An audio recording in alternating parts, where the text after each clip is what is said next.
When my wife died, my son said, "You can't bring Mom back, and my wife's birthday is only once a year." These words hit me like a slap in the face. The next day, he came to me with a vital request, as if nothing had happened. It was my chance to make amends for the insult he had inflicted on me and his late mother, and I took that chance. Before I tell you what happened, please subscribe to the channel and share in the comments where you're listening from. My hand shook as I dialed Kyle's number at 8:30 a.m., adjusted my black tie for the third time. On the counter sat Margaret's last coffee cup, her lipstick faintly marking the rim. The kitchen felt hollow without her morning humming.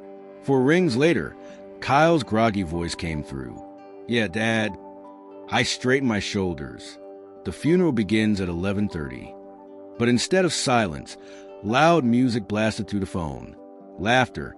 Megan's voice shouting about decorations. Kyle cleared his throat. "Dad, I told you yesterday, Megan's birthday party is tonight. We've been planning it for months." His words hit me like ice water. "Your mother's funeral is today. Kyle, that only happens once in a lifetime. Look, Mom's not coming back. But Megan's birthday only happens once a year. The caterers are here. The band's already setting up. You understand, right?" Then the line went dead. The dial tone buzzed in my ear.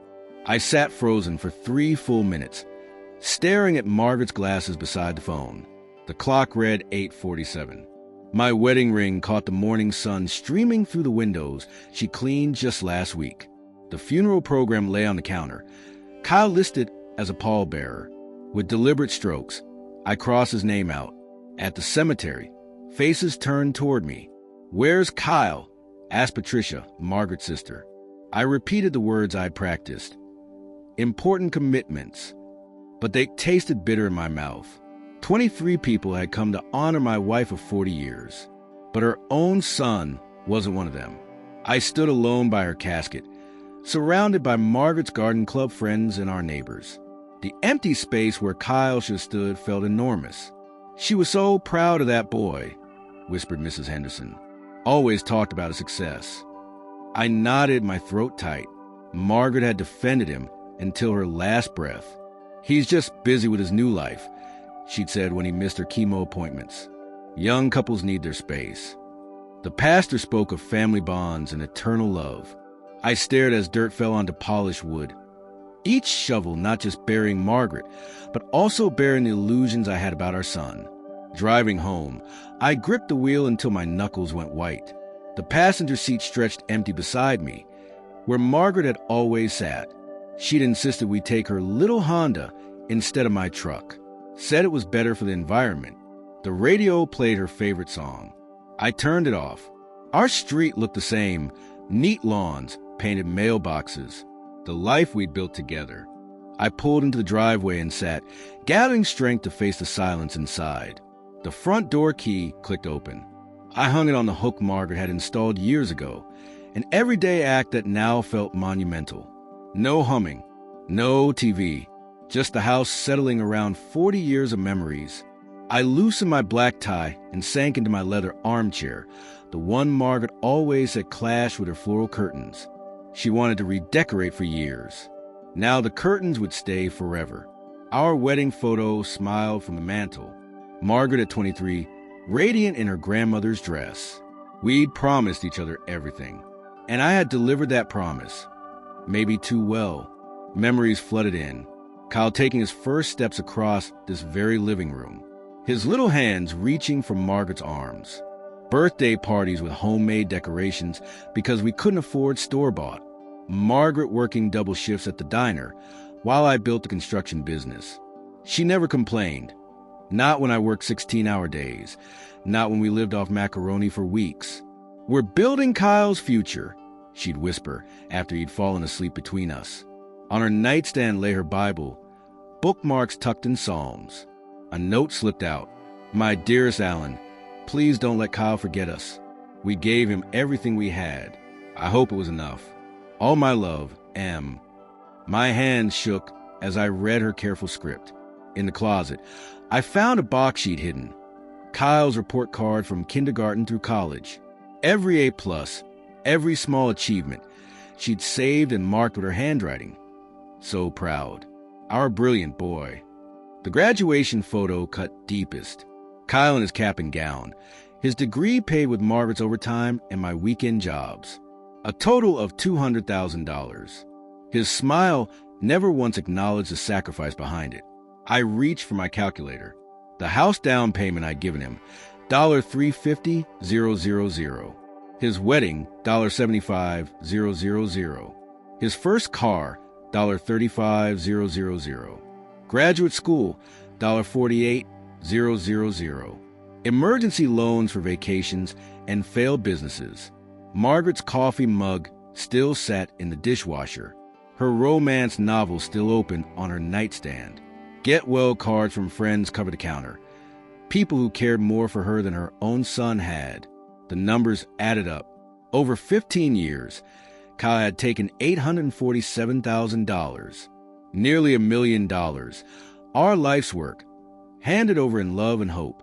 I thought of my own father, a hard man who'd given me nothing except command. Build your own character. Maybe he'd been right. Darkness fell. I didn't turn on the lights. A car pulled into the driveway, then idled. I didn't move. The engine revved and drove away. By 6 a.m., I sat at my mahogany desk, files spread in neat rows. Kyle education, Kyle house, Kyle wedding. My coffee grew cold as I pulled up bank records. 15 years of transactions, each labeled transfer to Kyle or loan, Kyle emergency. The papers rustled in the silence. College tuition, $52,000 a year for 4 years. I remembered each check. Margaret working extra shifts while Kyle partied at Iowa State. Then the MBA program, $48,000 wasted, dropped out to find himself in Europe. That trip, $35,000. Just temporary, Dad, until I get established. Then the house. Kyle at 25, Megan's ring on her finger. We found a perfect place, Dad, but we're short on the down payment. $350,000. I co-signed the mortgage, paid every cent. Family helps family. Kyle had said, I'll pay you back once the business takes off. What business? He'd only worked for me, drawing a salary he hadn't earned. Margaret's secret notebook slipped from the files, her handwriting documenting every sacrifice. Anniversary dinner canceled. Needed $5,000 for Kyle's car repair. Postponed my doctor's visit. Kyle's wedding costs higher than expected. Bought generic groceries. Sent Kyle money for Megan's birthday. Her final note cut deepest. We gave Kyle everything. I hope he remembers us kindly. The calculator's numbers climbed. $847,000. More than $750,000. My father had given me $20 and a handshake when I left home. I'd built everything from nothing. Kyle saw it as his right to spend it while we were still alive. I remembered last Christmas when he called my company a family business, as if he'd built it beside me, instead of walking into a ready-made position. Megan had smiled, already imagining how to spend what I'd worked 40 years to earn. That night, my business instincts finally took over. This wasn't grief anymore. It was a problem that needed a solution. Margaret had whispered it years ago. Maybe we're doing too much for him. Her photograph sat on my desk, watching as I closed the files. I stood up, a new kind of weight settling in my chest, something harder than grief. I glanced at Margaret's photo on my desk. You were right to worry, I whispered to her picture. The phone rang. Kyle's name lit up the caller ID. I stared at it for 4 rings before finally answering. Hey, Dad. Hope you're doing okay after yesterday, he said, his voice carrying that same cheerful tone he always used when he needed something. Not once did he mention the funeral. Not once did he ask how I was coping without Margaret. I'm managing, I said flatly, staring at the financial documents scattered across my desk. Good, good. He cleared his throat. Listen, I'm calling because we need to cover some unexpected costs. Megan's party was amazing, but, we kind of went overboard. You know how it is, you only turn 32 once, right? In the background, I heard Megan's voice. Tell him about the band. Yeah. So we hired this incredible live band.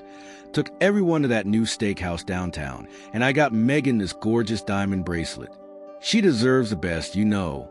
But now the credit card bills are coming in, and we're looking at about $15,000 in immediate payments. $15,000, I repeated, calculating quickly. Loan number 47, over 15 years. Yesterday, I buried my wife. Today, my son wanted money for a party. So can you just wire it to my account today? Megan's really stressed about the bills. You know how she gets. The moment stretched, heavy and sharp. My eyes shifted to Margaret's photograph, then back to the neat columns of numbers showing the price of Kyle's entitlement. No, I said. Silence. What do you mean, no? Is there a problem with the bank? I mean, no, Kyle. I won't be giving you any more money. The cheerful mask slipped instantly. Are you seriously saying no to me right now, after everything we've been through this week?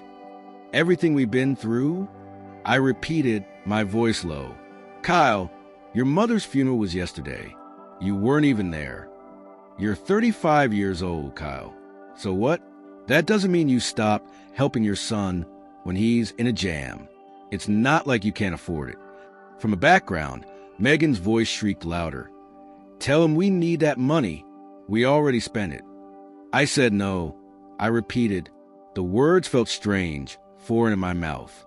The first time I'd ever denied my son anything. This is unbelievable, he snapped. Mom just died, and you're being petty about money. She wants you to help us. The manipulation was so smooth, so casual. He'd played this card countless times, and Margaret and I had folded every single one of them. Your mother wanted you at her funeral, I said coldly. Kyle's breathing grew harsh. Fine. We'll figure this out ourselves. We'll max out more cards, borrow from Megan's parents, whatever. But don't expect us to come around much anymore if this is how you're gonna be. The threat, his favorite weapon. For 35 years, it worked like clockwork. I understand, I said calmly. You what? I understand. Take care, Kyle. And with that, I hung up. For the first time in decades, I ended a conversation with my son on my terms. The phone sat quiet on the desk, no longer a chain around my neck. I turned to my laptop and opened Kyle's employee file. Tomorrow, we'd have a different kind of conversation. One where I wasn't his father, but his boss. At 7:30 a.m., I walked through the lobby of Foster Construction, 2 hours before Kyle's usual arrival. His smiling photo hung on the management wall, a suit I had bought him. Today, I looked at that face differently. Not promise, just entitlement. In my office, his personnel files spread out like evidence in a trial. 8 years of records told the truth. Missed deadlines, contractor complaints, inflated expenses, projects delayed because of his long lunches, clients driven away by his arrogance. Any other employee would have been fired years ago. I had protected him. Margaret had excused him. No more. At 8:45, I called in Sarah Mitchell, the HR director. She wasn't surprised. She'd been documenting Kyle's negligence for months. I'll prepare the termination papers immediately, she said quietly. Security escort? She nodded. Standard protocol. I practiced my delivery in the office mirror. No emotion, no long explanations, just the truth. At 9:30, Kyle strolled in, 15 minutes late, still laughing about last night's party. He stopped for coffee, blissfully unaware. I pressed the intercom. Kyle, please come to my office immediately. Sure, Dad, just let me grab my coffee. Now, Kyle. The silence told me he'd heard the difference in my voice. His footsteps grew heavier as he approached. When he entered, he froze at the sight of Sarah Mitchell waiting with paperwork. What's the formal setup? He asked, trying to sound casual. I stayed seated. Kyle, your employment with Foster Construction is terminated effective immediately. He laughed nervously. Very funny, Dad. What's this about? I slid the papers across my desk. Please review these documents and sign where indicated. The color drained from his face as he scanned the legal text. You can't be serious. This is our family business. This decision is based on your work performance and conduct. I said firmly, Your position has been eliminated due to restructuring. This is about yesterday's phone call, isn't it? Look, I'm sorry about the money. We can work it out. Security will escort you to collect your things." His voice cracked, slipping into desperation. Mom wouldn't want this. You know she wouldn't. I pressed the security button. "This is business, Kyle. Nothing personal." Mike Thompson appeared in the doorway. Kyle's face turned crimson as co-workers gathered to watch him escorted out. "Dad, please," he shouted, clutching his coffee mug and a framed photo of Megan. I met his eyes. I have thought about what this means. Through the window, I watched him load his belongings into his car. Shoulders slumped. Rage or grief, I couldn't tell which. When he looked back at the building, I turned away. Moments later, Sarah returned with the signed paperwork. All codes revoked. His computer access is terminated. I walked to the wall, removed Kyle's smiling photo, and placed it face down in my drawer. The empty space looked cleaner. A knock. My secretary appeared. "Mr. Foster, someone is here to see you." No appointment. The sound of designer heels echoed across the marble lobby. Megan stormed in, hair flawless, voice already sharp. Kyle trailed behind, embarrassed and defeated. "How dare you humiliate Kyle like this?" she shouted, pointing a finger at me. I stayed seated, silent. Kyle stepped forward. "Megan, let me..." She cut him off. "We have bills to pay, Alan. A lifestyle to maintain. This business belongs to Kyle, too. This is a workplace." I said calmly, "You need to leave." Her face turned red. "We deserve severance pay. At least 6 months. Kyle's worked here for 8 years. You owe us." Kyle's weak attempts at mediation fell flat. "Dad, please, can we just talk about this privately?" "No." Megan snapped, cutting him off. "He needs to hear this. And don't forget, I know about wrongful termination laws." Kyle was an at-will employee. I replied evenly. No severance is required by law or contract. Megan's anger sharpened into venom. "Margaret would be ashamed of how you're treating her son. You're having some kind of breakdown, aren't you? Just a bitter old man taking his grief out on us." Kyle's face turned pale. "Megan!" "Please don't say that." My jaw tightened, but I kept my composure. This was exactly the reaction I'd expected. Manipulation disguised as righteous anger. "Dad, I know I messed up at the funeral," Kyle pleaded. "I'm sorry, but destroying my career won't bring Mom back. Think about what this means for our family, for your future grandchildren." The words hung in the air like smoke from a dying fire. I stared at this man who shared my blood, but none of my values. Megan's threats escalated. "Fine, then we'll sue for our share of Margaret's estate. Kyle is entitled to half of everything. We know about the life insurance policy. Margaret left everything to me," I said calmly. The simple truth deflated her bluster for a moment. "That's impossible. We'll see what our lawyer says." I pressed the security button as her voice grew shrill. Mike Thompson and 2 guards appeared in the doorway, their presence filling the office. Employees gathered in the hall, drawn by the commotion. "I'm not leaving." Megan screamed as security approached. "This is theft. This is abuse." Her resistance was loud but useless. The entire office heard her accusations as she was escorted through the lobby. For Kyle, it was another level of humiliation. Watching his wife dragged out of the company he'd just been fired from. When the noise faded, he was left standing in silence. His final attempt at manipulation came in a whisper. "Dad, I'm all the family you have left." The words were meant to break me. Instead, they set me free. I looked at him, this stranger who had worn my son's face for 35 years. "No, you're just someone who used to be my son." Kyle's face crumbled. For a fleeting second, I saw the little boy who once ran into my arms after school, and then he was gone. Only the entitled man remained. He left without another word. I addressed my staff with calm authority, assuring them this was a personal matter that wouldn't affect operations. Most nodded. They'd seen his incompetence for years. "Please ensure that Mrs. Foster is never allowed in this building again," I instructed security. Alone in my office, My hands trembled slightly. The hardest part was done. I looked at Margaret's photo on my desk. "I hope you understand," I whispered. Then I opened my computer and searched for estate planning attorneys. It was time to accelerate the next phase. That afternoon, I sat across from Robert Chun in his mahogany-lined office, sunlight streaming through tall windows. Robert had been my attorney and friend for 20 years. "How are you holding up, Alan?" he asked gently. "I need to make changes to my estate," I said firmly. He nodded. "Of course, updating beneficiaries is standard after." "No, I'm removing Kyle entirely." The words hit him like a blow. His professional composure cracked. "Alan, are you sure about this?" I told him everything. Kyle's absence at the funeral, his excuses, his greed. With every detail, Robert's face darkened. "I want to create a new will," I continued. "The sole beneficiary will be the Margaret Foster Memorial Foundation."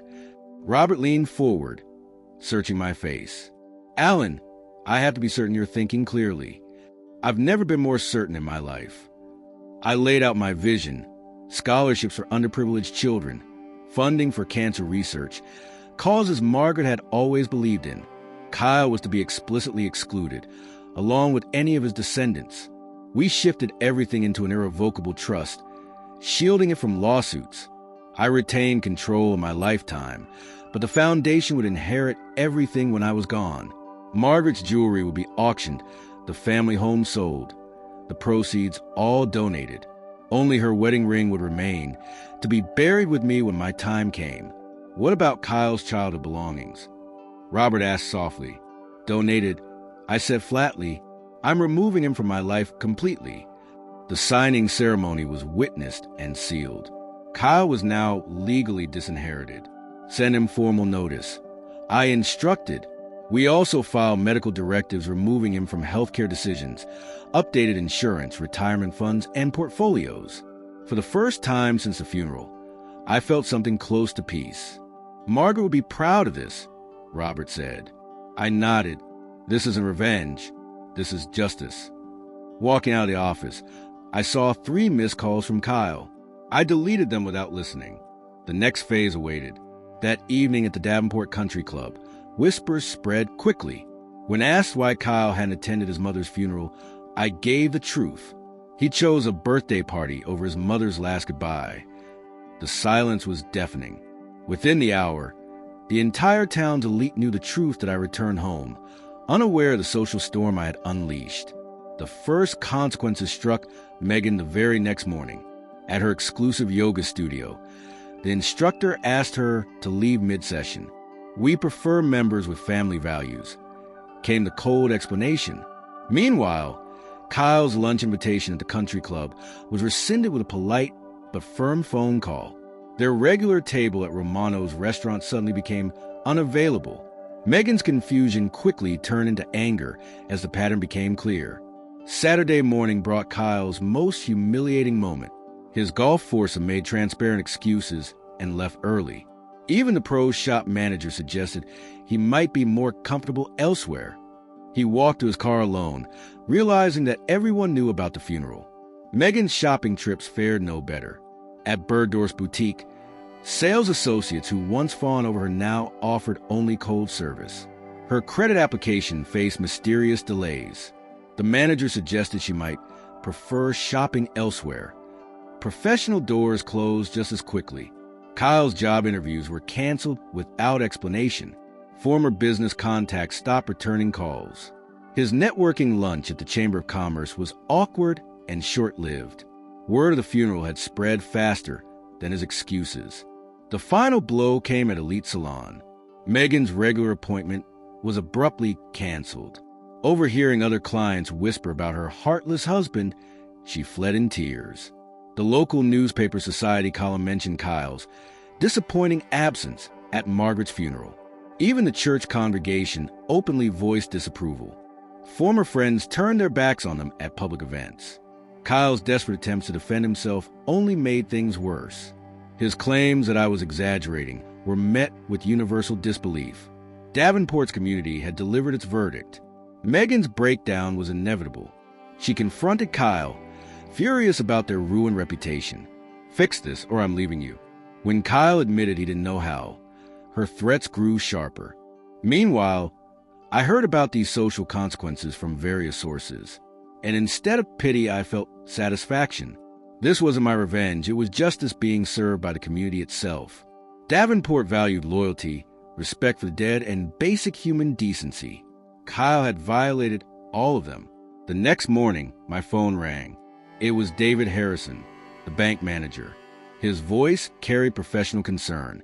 Mr. Foster, Kyle and Megan's mortgage payment is now 30 days overdue. You're still guaranteeing the loan, correct? I paused, considering the weight of his words. I'd like to schedule a meeting tomorrow morning to discuss changes to my guarantees.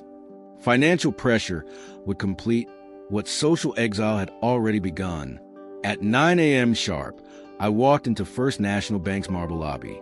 The portraits of Davenport's founders, men who built their fortunes on honest work and family values, seemed to watch approvingly.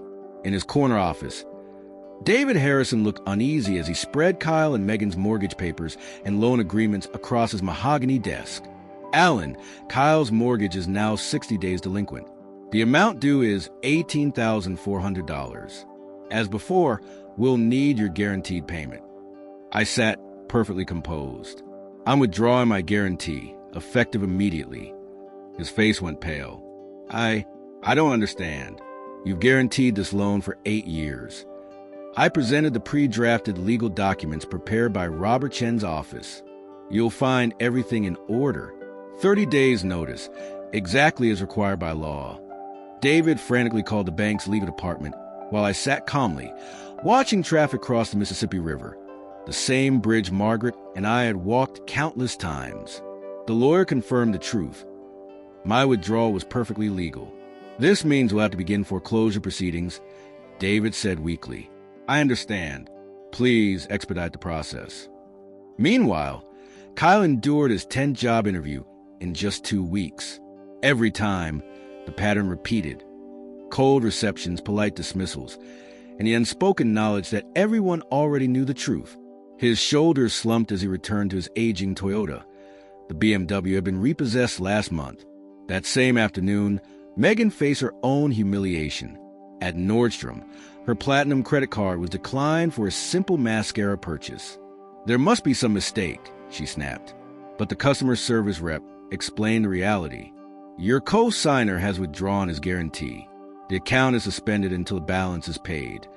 Other customers watched as Megan's fury turned into panic. The reality was sinking in. I had systematically removed every financial safety net they thought would always be there. When they returned home that night, the house was dark. Electricity had been cut off due to unpaid bills of over $1,200. Their first night by candlelight was a crash course in reality. Megan paced the room, her designer heels clicking against the floor. You've destroyed our lives, Kyle. Fix this or I'm gone.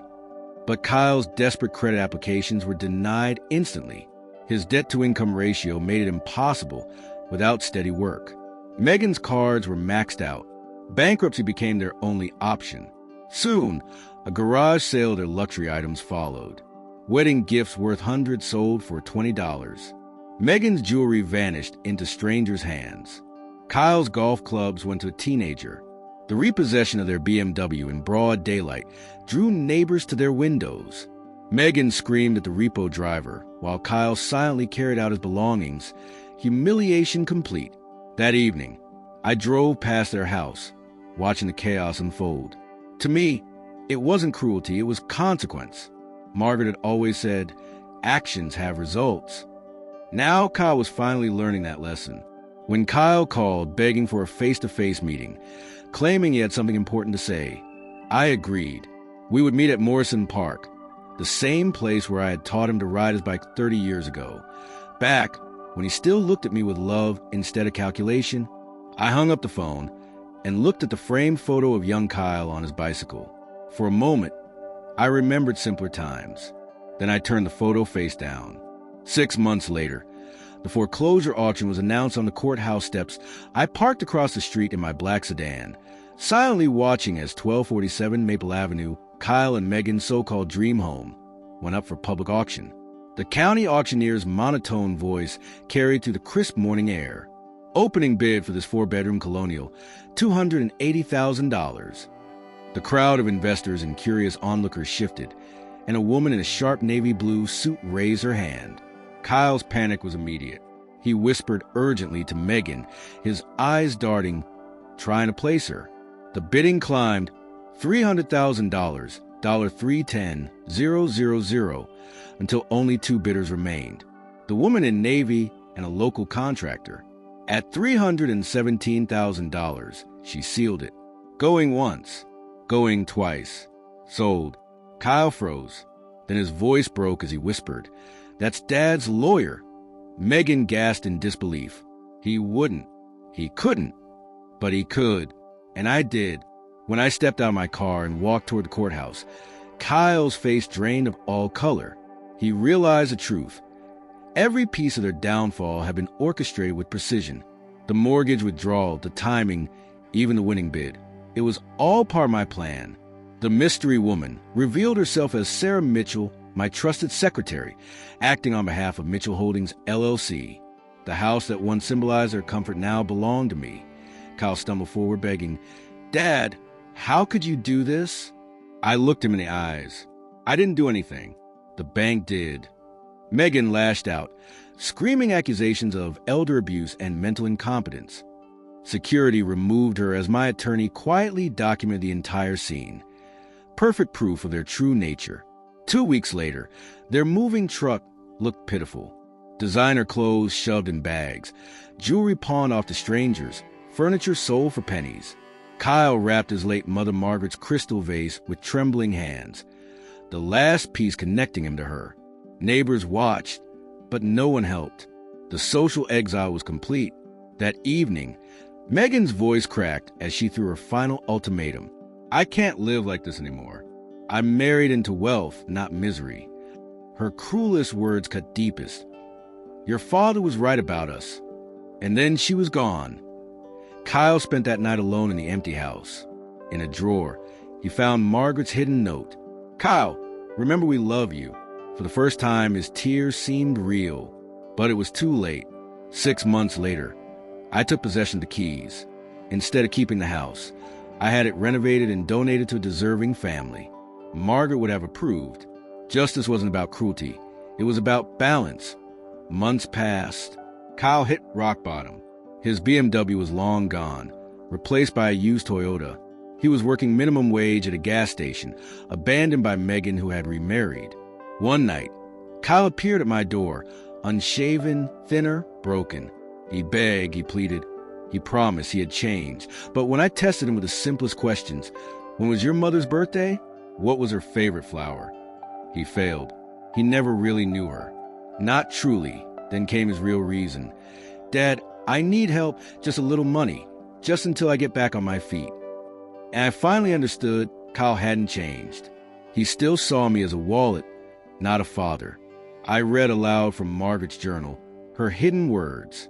"I worry Kyle only loves our money. What if we raise a child who cannot love?" His silence told me everything. When he left, slamming the door with bitter threats, I felt only peace. 1 year later, I walked through Riverside Cemetery with fresh daisies from Margaret's grave. I told her about the scholarships we funded, the cancer research we supported, and the community center we built in her name. Her memory was alive, stronger than ever. Later that day, I stopped at Morning Glory Diner. Kyle was there, working behind the counter. When our eyes met, his shame was visible. For the first time, his voice was humble. "Dad, I'm sorry. I know it's not enough." "No, it isn't," I replied. And for the first time, his tears seemed genuine. Maybe there was hope for him yet. But it wasn't my burden anymore, because justice had been served. Margaret's honor was protected, and my heart was finally at peace. If you like this story, please like this video, subscribe to the channel, and share your thoughts in the comments. For the next story, just click on the box to the left. Thank you for watching.